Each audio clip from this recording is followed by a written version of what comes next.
এ যেন এক নতুন বাংলাদেশ। বিএসএফ এর চোখে চোখ রেখে দুই বাংলাদেশিকে ধরে নিয়ে যাওয়ার বদলা হিসেবে গ্রামবাসীরা তুলে নিয়ে আসলো দুই ভারতীয়কে।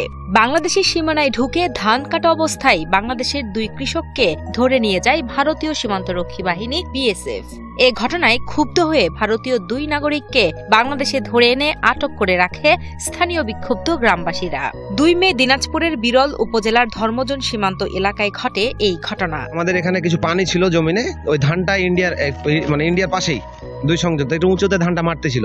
মারার সময় বাংলাদেশি দুজন কৃষককে ইন্ডিয়ান বিএসএফ আসে ধরে নিয়ে যায়। তাদের কৃষক কাজ করতেছিল আমাদের ওই ইন্ডিয়া লাগানো বাংলাদেশি জমিতে।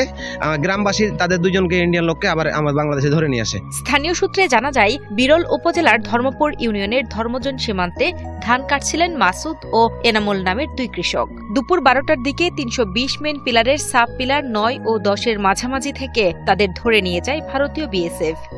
এই ঘটনায় বিক্ষুব্ধ হয়ে দুই ভারতীয় নাগরিককে ধরে এনে আটকে রেখেছে স্থানীয় গ্রামবাসী।